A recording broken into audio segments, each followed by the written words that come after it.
Je vous le disais à l'entame, 22 de nos compatriotes, vous le savez, ont péri dans un accident de la circulation suite à l'explosion d'un bus dont l'un des pneus s'est éclaté. Cette nouvelle lugubre et macabre a plongé notre pays dans les mois.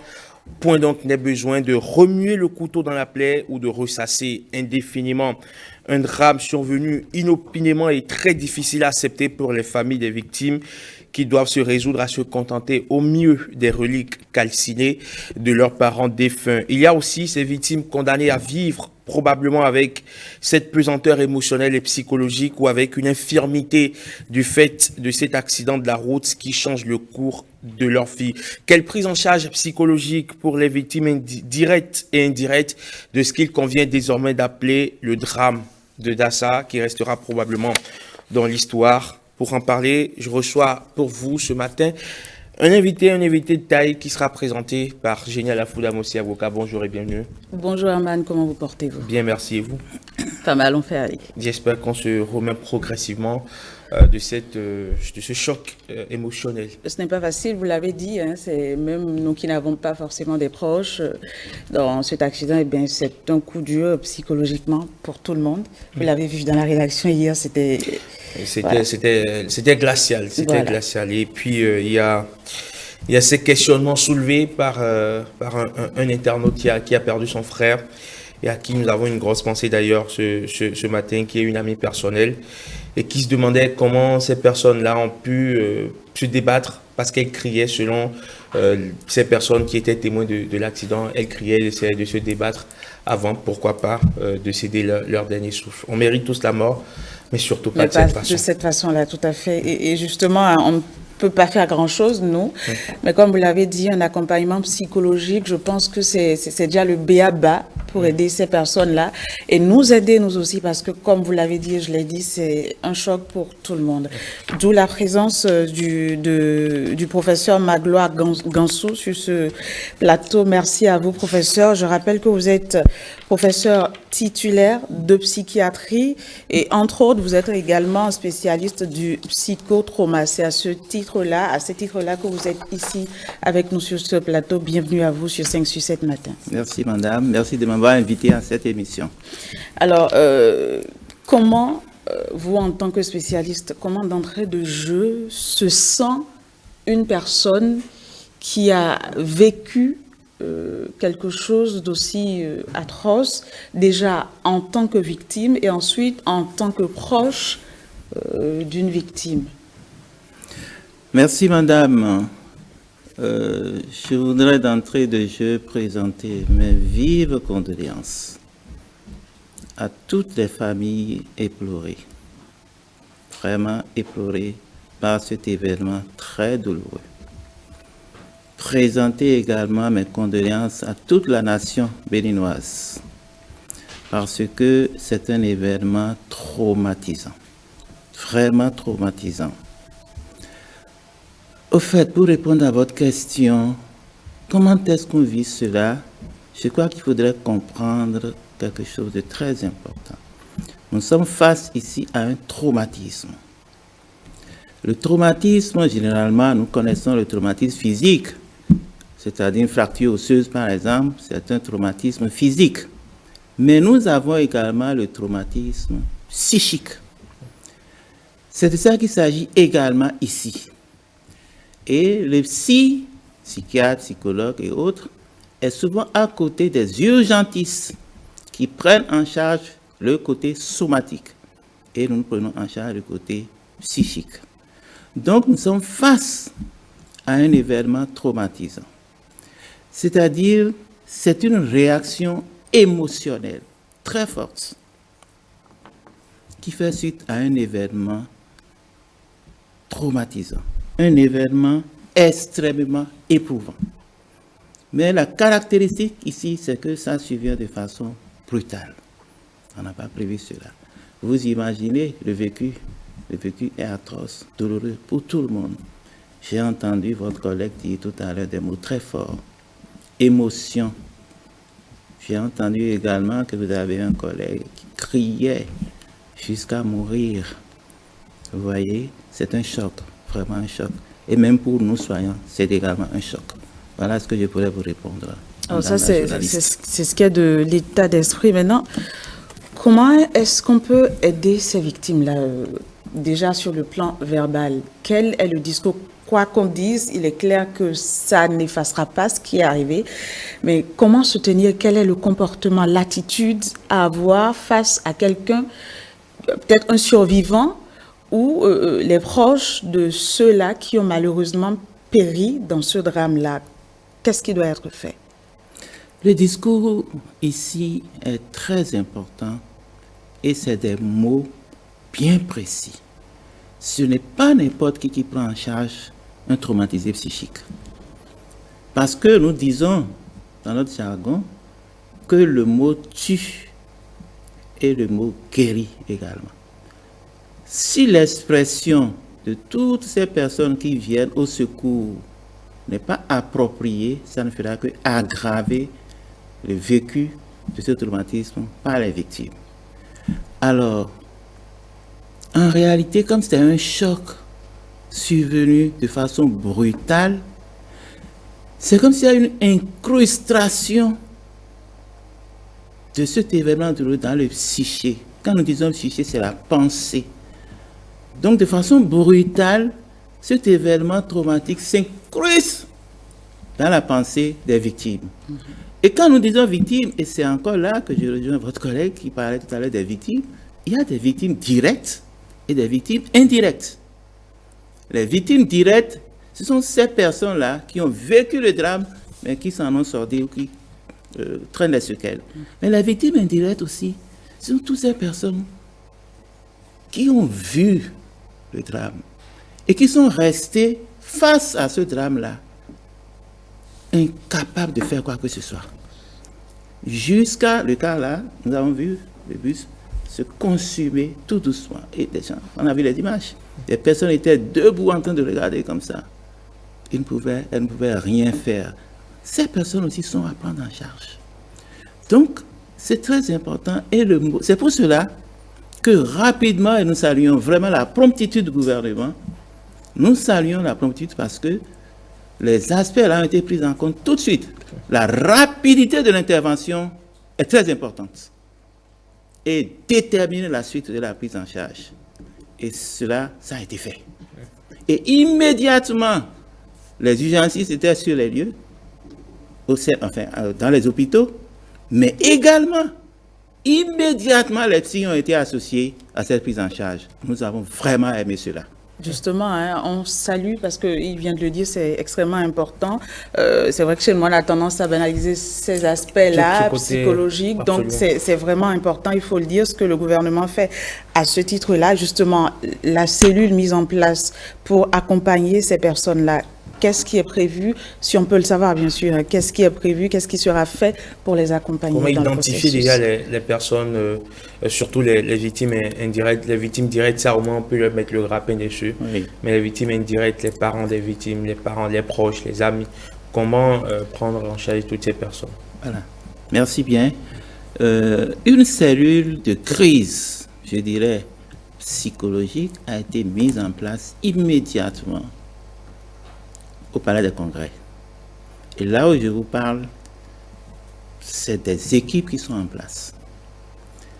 Et je profite pour dire à toutes ces personnes victimes, directes ou indirectes, de se rendre au Palais des Congrès. Nous avons constitué des équipes présentes sur les lieux pour les recevoir. C'est des professionnels de la santé mentale qui savent quoi dire, qui savent comment faire, qui savent comment accueillir.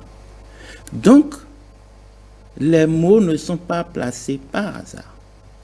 Quand le spécialiste de la santé mentale est face à une victime pareille, il y a plusieurs expressions. Il y a le comportement, il y a des victimes qui s'effondrent comme ça, il y en a qui s'agitent, il y en a qui deviennent agressives, il y a même des victimes qui commencent à délirer. Il faut savoir ce qu'il faut faire dans ces conditions. Ça, c'est la première manifestation. Il y a des manifestations donc émotives. Au fait, l'émotion est très forte. Et quand nous disons émotion, il y a plusieurs sortes d'émotions. Ici, nous avons affaire à une émotion de tristesse, de stress, d'angoisse, d'anxiété, de questionnement. Le futur sera quoi? Comment ça va être géré par moi? Donc, ça aussi c'est exprimé. Et maintenant, les pensées, vous voyez comment est-ce que c'est important? Le traumatisme s'incruste. La pensée, la culpabilité, se culpabilisant. On se dit beaucoup de choses. Oh, ma femme ne voulait pas partir, c'est moi qui lui ai dit, fais ce voyage-là pour moi.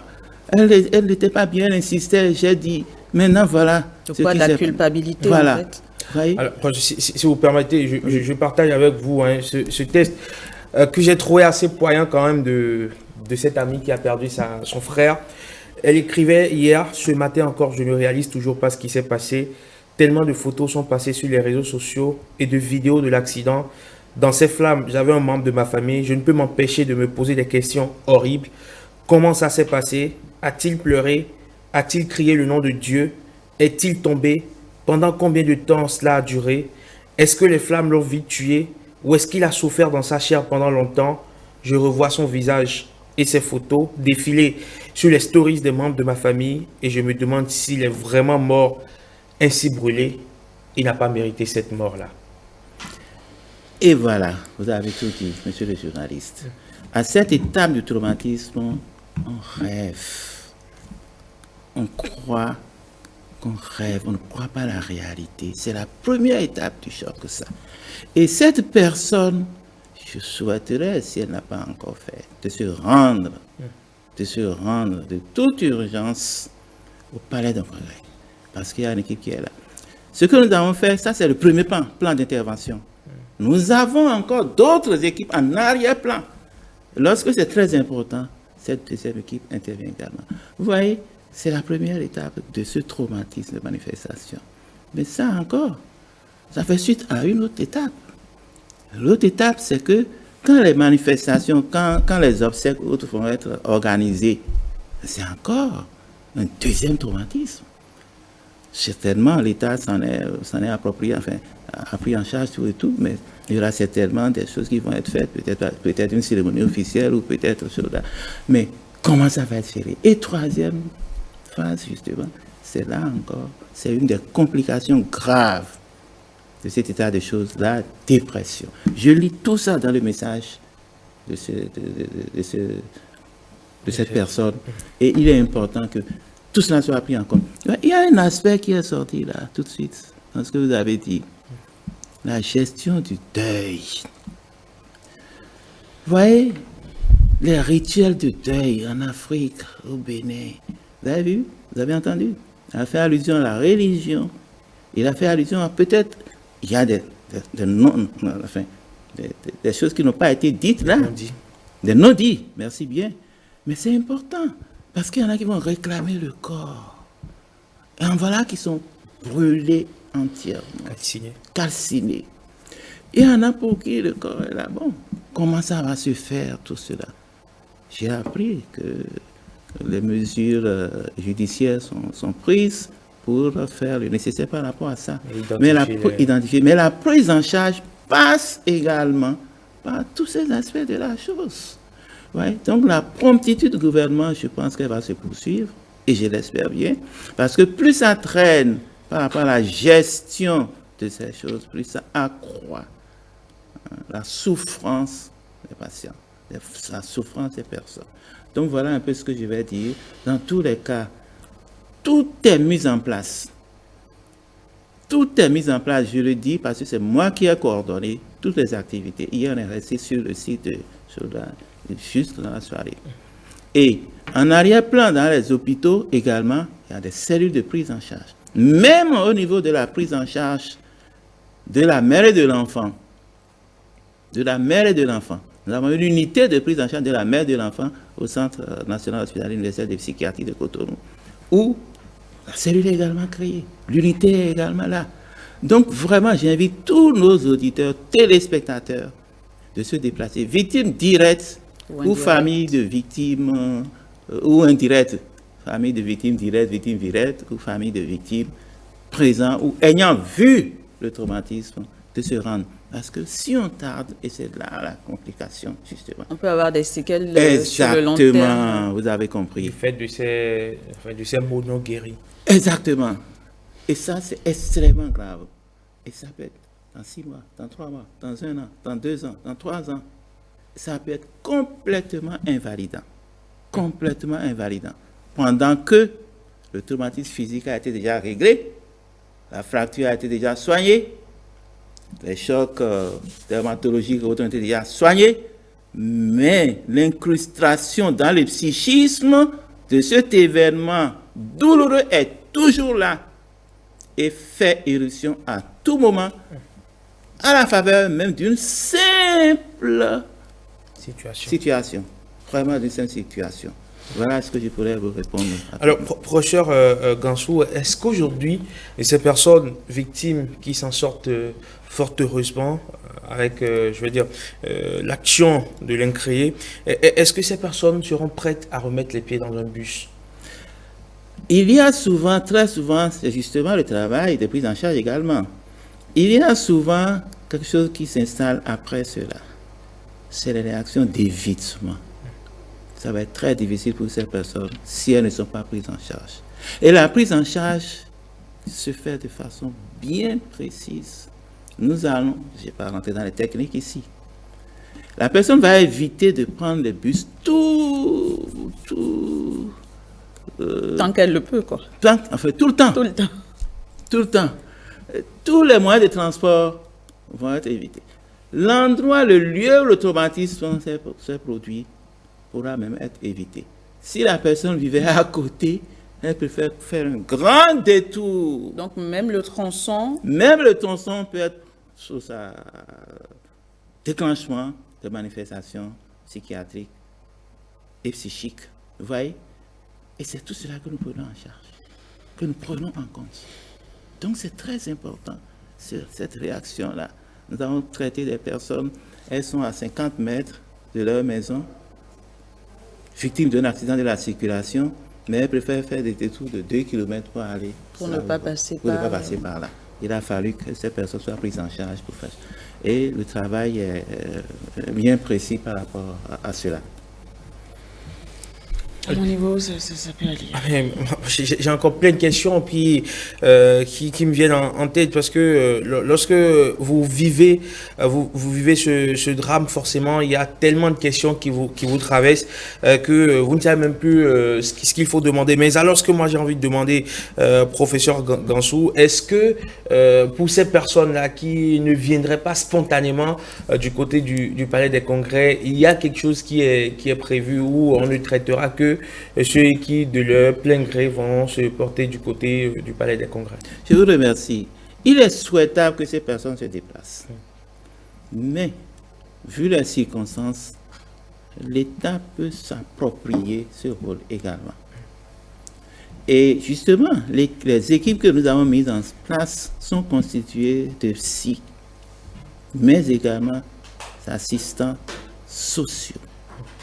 Parce que ça permet d'évaluer déjà les risques à court, moyen et long terme, la vulnérabilité de la personne et puis ses besoins. De quoi ces personnes ont-elles besoin?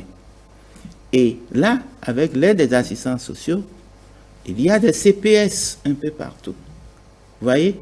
Il y a des hôpitaux, etc., des centres de santé un peu partout. Ces personnes doivent être en mesure de détecter rapidement les premières manifestations. Je pense que ces derniers temps, c'est bon de poser la question systématiquement. Toute personne vers qui les gens s'adressent et qui est un soignant devrait normalement, en parler. Qu'est-ce que vous avez ressenti? Qu'est-ce que vous avez vécu? Parce qu'il y en a qui m'ont dit, mais j'ai pris cela il y a 2 jours. Ça aurait pu m'arriver. Ça aurait pu m'arriver. Donc, on peut aller vers ces personnes. Et c'est à travers cette diagnostic précoce que nous allons pouvoir faire de bonnes choses. Sinon, à court, moyen, long terme, c'est le pays qui en souffre. c'est le pays tout entier, parce que vous aurez des bras valides qui ne pourront plus rien faire, absolument rien faire. Physiquement, ces personnes seront là, mais psychologiquement, psychiquement, c'est un véritable drame. Et puis, il y a quand même ces tranches de vie, ces récits assez particuliers liés à chacun qui rendent la situation, le drame encore plus douloureux. Ces personnes, ces 5 par exemple du Lions Club qui revenaient de Paracou, je pense bien. Après avoir été fait une œuvre caritative, un acte social. Vous dites, mais finalement, comme également ce professeur, enfin cet enseignant de philosophie, Paco Millet, qui a pris la succession donc du grand Jean Pliat à la tête du renouveau charismatique catholique, que je connais très bien, qui a été enseignant au Père au Pierre, dont beaucoup disent du grand bien. Lorsque vous prenez ne serait-ce que ces 2 cas, vous dites des gens qui sont dans le social, qui sont allés accomplir le social, quelqu'un qui accomplir une œuvre divine, à travers. Il y avait un gros contraste. Un gros contraste à travers leur personne, à travers ce qui leur est arrivé, à travers leur destin et ce qu'ils incarnaient de leur vivant. Ces communautés-là, comment est-ce qu'on les prend? Les gens du Lions Club, les gens du renouveau charismatique catholique qui se disent finalement, mais on sert quel Dieu à la fin? Si c'est que c'est pour aller mourir, dans les flammes de l'enfer, presque. C'est vrai, c'est difficile. Et j'avoue que je ne peux pas donner une réponse à cela. J'avoue. C'est des clubs services. Moi-même, j'en fais partie. Je fais partie d'un club service. Et c'est des personnalités qui sont parties aux côtés de la population, apporter un soutien. Et qui, au retour, sont malheureusement victimes d'une telle situation. C'est vraiment pénible. Il y a toutes sortes de couches sociales qui sont victimes dans cette situation-là. Et je suis en train de parcourir les choses. C'est un véritable drame. Alors, comment on prend en charge ces personnes? Leur famille, surtout ici, maintenant, parce que ces personnes, quand on dit famille, ça peut être également une famille professionnelle. Ça peut être une famille de club de service. Vous voyez, le travail à faire doit s'étendre au-delà, même jusqu'au niveau des familles de ces personnes. Ça devrait déjà être enclenché. Déjà être enclenché. Et aller vers ces clubs-là, éventuellement. Je sais que le Lions Club dont vous parlez, il y a plusieurs clubs de Lions Club. Voilà. Qu'est-ce qui doit être fait? Comment il est souhaitable que ces clubs se rapprochent de nous, de ces cellules mises en place, pour savoir concrètement comment il faut faire. Parce que toutes ces personnes membres de ces clubs sont également traumatisées. Vous voyez à quel point le traumatisme s'étend, c'est vraiment un drame. Maintenant, quant à l'aspect autre dont vous parlez, vraiment, je ne saurais donner une explication à ça. Est-ce que ça peut constituer un blocage? Parce que tout à l'heure, vous disiez peut-être quelqu'un qui subit un choc à tel endroit, au lieu d'y aller directement, va chercher à contourner. Est-ce que ça, par exemple, dans le milieu du social, je ne suis pas membre de Lions, mais par exemple, je suis membre de Lions, on perd des amis ou des confrères comme ça, de cette façon-là. Est-ce que ça peut constituer un blocage à l'avenir? On préfère larguer les produits, voilà, que le don reste à Cotonou. Aller à la gare, récupérer des bouillons. Ça peut arriver comme ça? Oui. Normalement, ça ne devrait pas. Mais si ça arrive, c'est que le traumatisme est toujours là. C'est ça, justement. Ouais. Et il va falloir qu'on traite ces personnes. Sinon, c'est ce que j'appelle être invalidant. À un moment donné, vous allez voir, mais cette personne ne pourra rien faire. Aussi dynamique qu'elle était dans son club, vous allez voir un comportement d'évitement, un désintérêt à tout, manque de motivation, qui sont des symptômes de gravité que généralement, celui qui n'est pas un spécialiste ne connaît pas. Alors que c'est que la situation se complique, devient de plus en plus grave. Voilà. Donc, il va falloir que vraiment... C'est pourquoi je dis, c'est toute la nation. C'est-à-dire, quand vous voyez, c'est un véritable drame. C'est un véritable drame. Et c'est nous tous qui sommes affectés par cette situation. Je vois votre image, madame la journaliste, et je vous vois parler. Vous exprimez quelque chose. voyez, vous exprimez quelque chose. Et même moi qui suis au devant, il y a quelque chose qui nous guette, même nous soignants. Nous sommes des humains. Qui vous soignez-vous finalement? Vous qui soignez les autres. C'est une Mais belle voilà question. justement, on se soigne. Et comme on connaît, on sait comment faire pour extirper tout ce que nous entendons de traumatisant qui nous touche, nous également. Mais on essaie de faire en sorte que ça ne s'incruste pas dans notre psyché parce que nous devons aller au secours de ces personnes qui souffrent. Vous voyez? Donc, nous avons mis en place des choses. On est en concertation. Il y a des forums qui sont créés et on intervient. Tout ce qui se fait. Et tous les soirs, pratiquement, en fin de journée, il y a quelque chose qu'on appelle un débriefing que nous faisons. Tout ça, c'est pour faire quoi? C'est pour extirper, parce que vous allez entendre parfois des récits qui vont vous rendre vraiment comme un hébété. Vous allez dire, mais c'est quoi ça? Vous voyez? Il va falloir rapidement faire sortir ça. Donc, on se retrouve et on fait un travail thérapeutique dans ce sens. Alors, professeur, comment on fait un deuil pour ce genre de situation, ou éventuellement pour ceux qui arriveraient à entrer en possession des corps de leurs parents? Comment est-ce qu'on fait un deuil, sachant que sous le cercueil, c'est peut-être, je sais pas, une tête calcinée, un corps totalement grillé et qu'on ne peut même pas voir? C'est vrai. La perte d'un objet de façon générale, un objet, ça peut être un être très cher, comme ça peut être un objet très cher. Vous perdez un téléphone très cher, vous pouvez faire un traumatisme. Parce que c'est pas seulement de qui a là-dedans, mais ça dépend. Qui vous l'a offert? La représentation de ce téléphone-là, c'est très important. Donc, la perte d'un être cher est toujours difficile à gérer. Et la difficulté est surtout liée à l'attachement qu'il y a entre vous et cette personne. Plus c'est distant, c'est plus ou moins facilement géré par nous.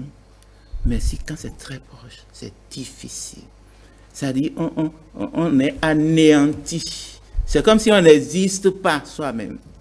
Donc, nous faisons en sorte de dire aux intéressés, venez avec nous dans le monde des vivants.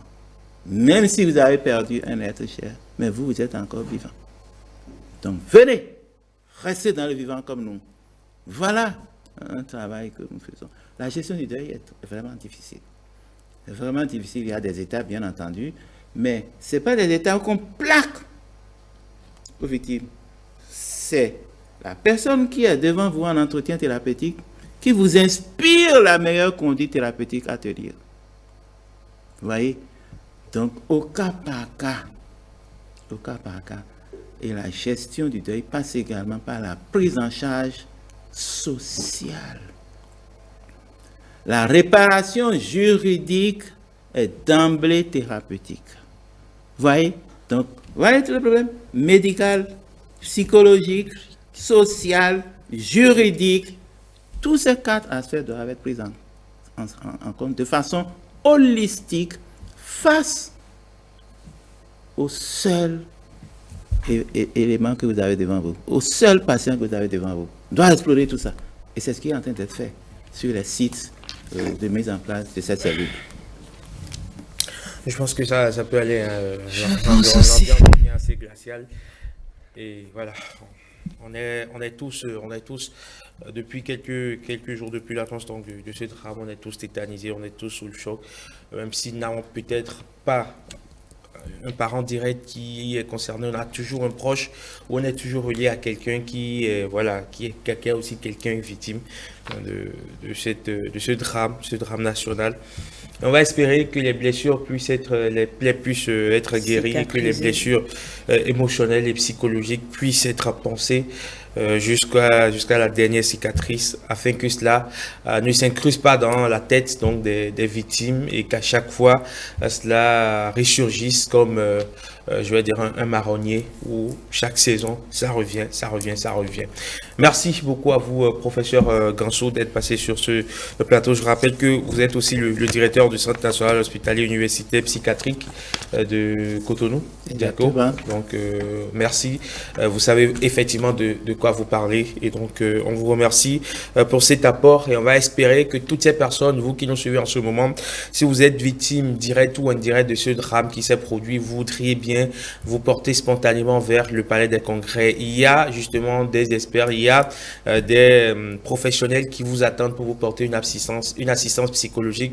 On se dit qu'on n'a pas forcément besoin de parler à quelqu'un, on veut rester dans sa bulle, on veut vivre ça tout seul. Mais attention, c'est le danger qui nous guette. Il faut parler, il faut s'extérioriser, il faut dire surtout et il faut se faire écouter, c'est très important. On sait combien les mots peuvent guérir. Les mots arrivent, les mots MOTS bien sûr arrivent à chasser nos mots MAUX. Et on va pouvoir une fois encore compter là-dessus pour penser nos blessures.